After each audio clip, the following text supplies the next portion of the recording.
पहलगाम हल्ला प्रकरणामध्ये आज सर्वपक्षीय बैठक बोलावण्यात आली आहे। हल्ल्याबाबत सरकार विरोधी पक्षांना सगळी माहिती देणार आहे।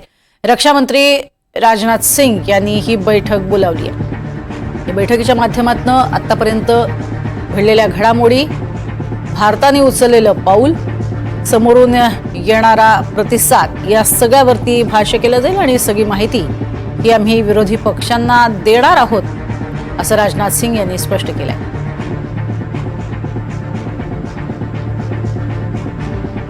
या भ्याड हल्ल्यानंतर सर्वत्र संतापाची लाट आहे। हा हल्ला करणाऱ्या 4 दहशतवाद्यांपैकी 2 जण पाकिस्तानी आहेत असं समजलंय आणि बाकीचे दोघे हे स्थानिक होते असंही सांगितलं जात आहे। याच दरम्यान जम्मू काश्मीर पोलिसांनी या दहशतवाद्यांनी संदर्भात माहिती देणाऱ्यांसाठी मोठ्या बक्षिसाची घोषणा केली आहे। दहशतवाद्यांची माहिती द्या, बक्षीस मिळवा अशी घोषणा काश्मीर पोलिसांनी केली आहे। हल्ल्यात सहभागी असलेल्या दहशतवाद्यांची माहिती देणाऱ्या व्यक्तीला पोलिसांनी 20 लाख रुपयांचं बक्षीस जाहीर केलंय। सुरक्षा दलांना आणि संस्थांना दहशतवाद्यांची ओळख, त्यांचा ठाव ठिकाणा किंवा इतर कोणतीही विश्वसनीय माहिती देणाऱ्या लोकांना हे बक्षीस दिलं जाणार आहे।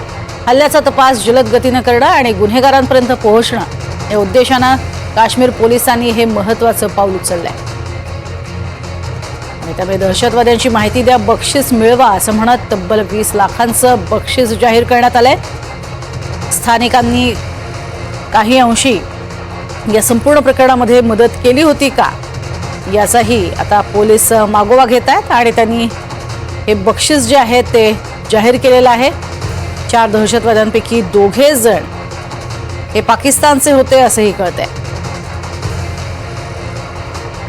सध्या हे दृश्य आपण बघतोय, पहलगाम परिसरामध्ये सध्या सर्च ऑपरेशन सुरूच आहे। घटना घडल्यापासून म्हणजे परवापासूनच या सर्च ऑपरेशनला सुरुवात झालेली आहे। अनेक हेलिकॉप्टर्स या परिसरामध्ये टेहळणी करत होती आणि त्यानंतर आपण बघतोय सीमेवरती गस्त घालणारे जे जवान आहेत ते सुद्धा पाहणी करतायत।